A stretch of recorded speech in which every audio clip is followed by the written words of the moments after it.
सत्संगत जी, प्रेम और सत्कार से कहना जी, धन निरंकार जी। सत्संगत जी, दास विनती कर रहा है, मुझसे कोई त्रुटि हो जाए तो क्षमा कीजिएगा।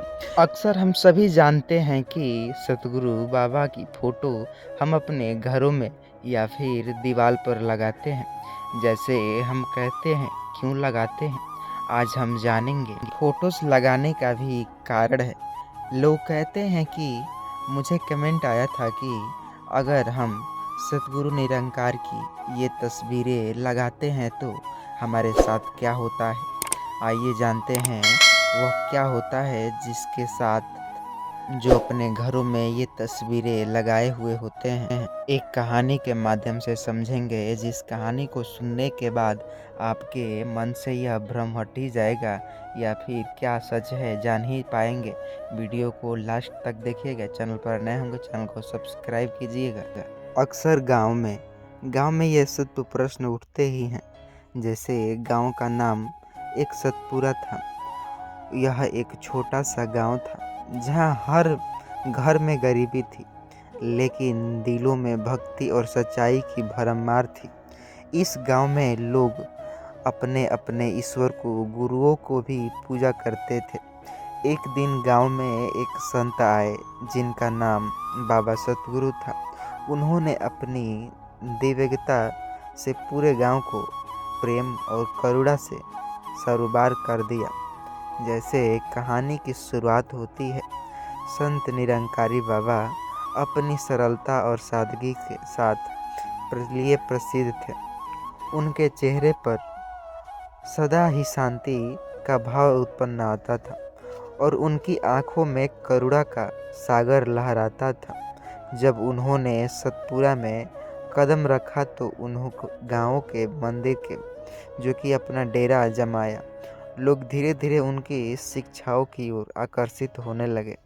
बाबा सतगुरु हर व्यक्ति को प्रेम और समानता का महत्व समझाने लगे। गांव में जो कि दो प्रमुख परिवार थे, एक अमीर और जो कि दूसरा धन और शक्ति के लिए जाना जाता था, और दूसरा बेहद गरीब जो दिन रात मेहनत करके अपना पेट पालता था।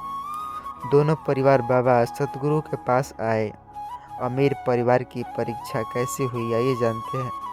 अमीर परिवार बाबा से कहा, हमारे पास सब कुछ है, लेकिन फिर भी हमारे घर में शांति नहीं है।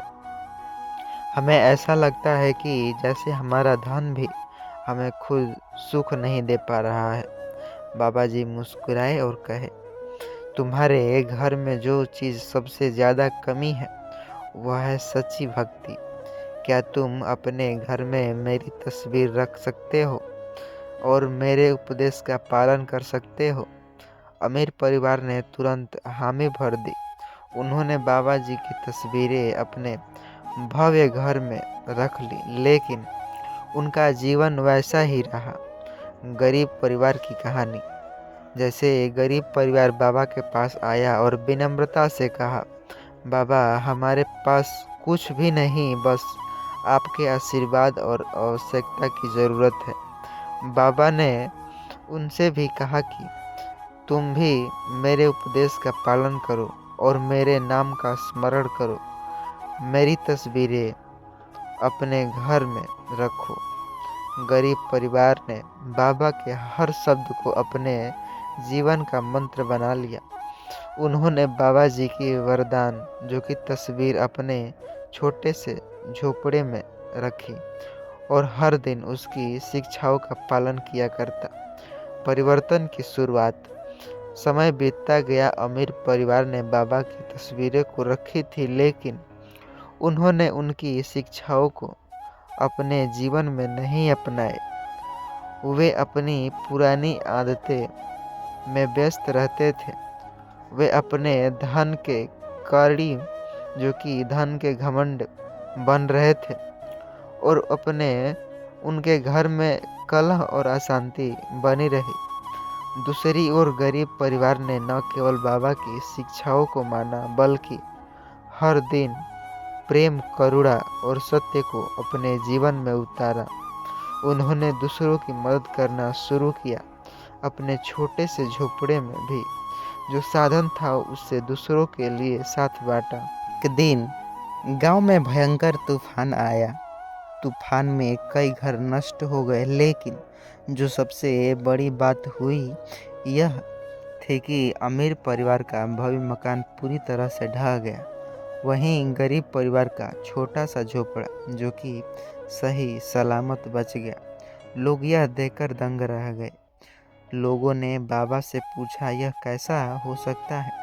अमीर का घर बर्बाद हो गया और गरीब का झोपड़ा बच गया। बाबा ने समझाया, सच्ची भक्ति जहाँ सच्चा प्रेम होते वहाँ ईश्वर और गुरु का वास होता है। अमीरों ने केवल मेरी तस्वीरें को एक वस्तु की तरह रखा था, लेकिन गरीब ने मेरी तस्वीर को अपने हृदय में स्थान दिया। यह कारण है कि उनकी जीवन में शांति और सुरक्षा बनी रही। इस घटना के बाद पूरा गांव बाबा सतगुरु की तस्वीरें या फिर उनकी शिक्षाओं को मानने लगे। हर घर में उनकी तस्वीरें रखी गई, लेकिन इस बार लोगों ने केवल तस्वीरें नहीं रखी बल्कि उनके उपदेश को भी अपनाए। इस कहानी से हमें यह सीख मिलती है कि केवल गुरु की पूजा करने से कुछ नहीं होता, जब तक हम उनके विचारों और शिक्षाओं को अपने जीवन में नहीं उतारते। सतगुरु केवल तस्वीरें में नहीं बल्कि कर्मों में भी बसते हैं। गांव सतपुड़ा अब एक आदर्श गांव बन चुका था, जहां अमीरी गरीबी का भेद मिट चुका था। सब लोग प्रेम समानता के साथ रहने लगे। बाबा सतगुरु की शिक्षाएं लेने या फिर लोगों ने उनका जीवन का आधार बन गई। उनका आशीर्वाद हर व्यक्ति के जीवन में प्रकाश मार्ग रहा। यह कहानी का यह निकलता है निचोड़ कि केवल सतगुरु की तस्वीरें रखने से कोई विनाश नहीं होता, लेकिन सच्ची भक्ति और अच्छे कर्म के बिना जीवन अधूरा रह जाता है। साथ संगत जी, प्रेम और सत्कार से कहना जी, धन निरंकार जी। साथ संगत जी, यह वीडियो पसंद आई हो तो लोगों को व्हाट्सएप के ज़रिए अपने हित रिश्तेदारों के पास शेयर कीजिएगा, ताकि हर वो इंसान इसका कहानी का सारांश जान सके। चैनल पर नए होंगे चैनल को सब्सक्राइब कीजिएगा। साथ ही जानेंगे, कहते हैं ऐसे 3 घर जिसमें माँ लक्ष्मी बसती हैं। वह कौन कौन से 3 घर जिसमें माँ लक्ष्मी बसती है? किस घर में माँ लक्ष्मी नहीं रहती है? आइए जानते हैं एक कहानी के माध्यम से। यह कहानी ऐसा है जिसे सुनने मात्र से ही आपकी दिल की धड़कन तेज हो जाएंगी। आप हैरानी में पड़ सकते हैं। एक गांव में 3 परिवार, उनके हालात। पारसपुर गांव अपनी हरियाली और सुखद माहौल के लिए प्रसिद्ध था, लेकिन इस गांव में 3 परिवारों के हालात ने सभी का ध्यान खींचा। रामलाल का परिवार, श्याम सुंदर का परिवार और हरि प्रसाद का परिवार। रामलाल का परिवार धनवान पर अशांत। रामलाल के पास अपार संपत्ति थी। उनकी विशाल बंगला गांव के हर कोने में दिखाई देता था, लेकिन उनके घर में हमेशा कलह का माहौल रहता था। परिवार के सदस्य एक दूसरे से बात करना भी पसंद नहीं करते थे। श्याम सुंदर का परिवार गरीबी में फंसा हुआ था। श्याम सुंदर का परिवार रात दिन मेहनत करता था, फिर भी उनका घर टूटा फूटा और गंदगी से भरा रहता था। उनके पास खाने के लिए प्राप्त भोजन नहीं थे। लेकिन हरि का परिवार, जो कि हरि प्रसाद संतोष में जीने वाला हरि प्रसाद का परिवार साधारण था। उनका घर छोटा लेकिन हमेशा साफ सुथरा और व्यवस्थित रहता था। उनका जीवन शांत और सुखद था और वे सभी एक दूसरे के बेहद प्रेम करते थे एक दूसरे से। आइए जानते हैं इन तीनों के कौन से घर में माँ लक्ष्मी वास करती है, कौन से कर्म बुरे हैं। आइए जानते हैं। एक दिन गांव में घोषणा हुई कि सतगुरु निरंकारी जो कि महाराज गांव में सत्संग के लिए आ रहे हैं। यहाँ एक सुनकर पूजा जो कि पूरा गांव उत्साहित हो गया। सतगुरु के प्रवचन ने हर बार कोई अनोखा संदेश छिपा होता था जो लोगों के जीवन को बदल देता था। सतगुरु ने सभी सभा में कहा, माँ लक्ष्मी केवल धन की देवी नहीं है, वे शांति और प्रेम संतोष का प्रतीक है। अगर आप चाहते हैं कि माँ लक्ष्मी आपके घर में निवास करे तो 3 बातों को ध्यान रखें जो कि स्वस्थता, नकारात्मकता को दूर करे, सकारात्मकता रखे और दान करे। सभा में बैठे रामलाल, श्याम सुंदर और हरिप्रसाद ने इसे अपने अपने तरीके से सुना और सोचा। जो कि रामलाल का जीवन दिखावे और अंधकार से भरा था। वह धनवान थे, लेकिन उनकी संपत्ति ने उनके रिश्ते में कड़वाहट भर दी थी। उनकी पत्नी सविता ने पूछा, हमारे पास सब कुछ है, फिर भी हमारे घर में इतनी अशांति क्यों? रामलाल ने गुस्से में कहा, हमारे घर में माँ लक्ष्मी हमेशा रहती हैं, तुम बेकार की बातें मत करो। सविता ने सतगुरु के प्रवचन को याद करते हुए कहा, माँ लक्ष्मी को केवल धन से नहीं बल्कि स्वच्छता और शांति से भी खुश किया जाता है। जैसे कि हमें अपने आदतें बदलनी होगी। रामलाल ने इसे मजाक में उड़ा दिया, लेकिन कुछ दिन बाद उनके व्यवसाय में भारी नुकसान पहुंचा। उनके कर्मचारी भी उनका साथ छोड़ने लगे। श्याम सुंदर का घर जो कि गंदगी और नकारात्मकता से भरा हुआ था।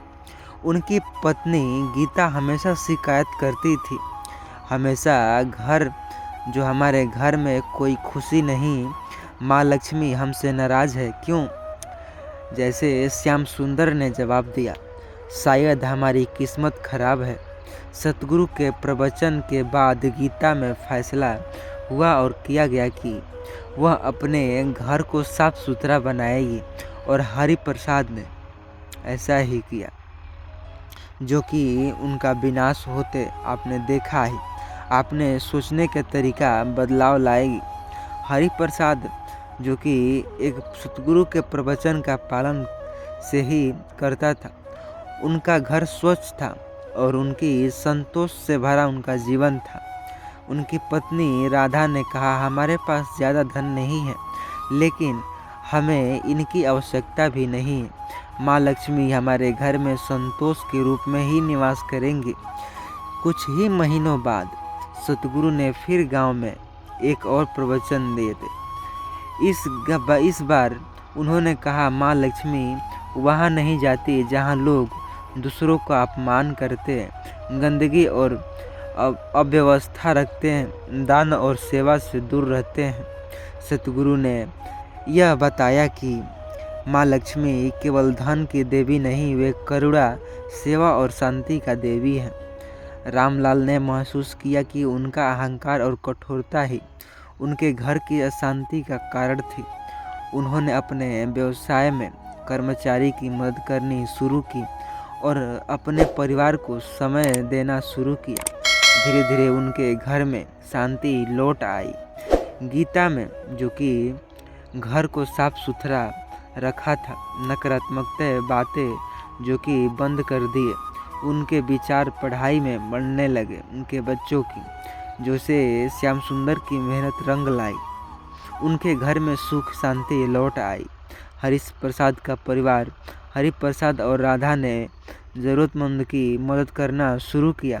उनके परिवार सादगी और सेवा भाव से पूरे गांव को प्रेरित किया। एक दिन रात जो कि तीनों परिवार ने एक ही सपना देखा। माँ लक्ष्मी ने उनसे कहा, मैं धन के रूप में नहीं बल्कि संतोष, सेवा और स्वच्छता के रूप में हर घर में निवास रहती हूँ।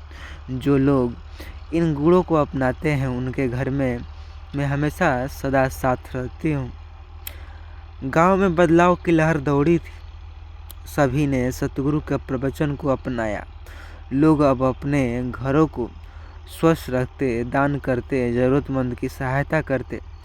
गांव की समृद्धि देखकर सतगुरु ने कहा, माँ लक्ष्मी को घर बुलाने के लिए भक्ति और स्वच्छता को अपनाना आवश्यक है।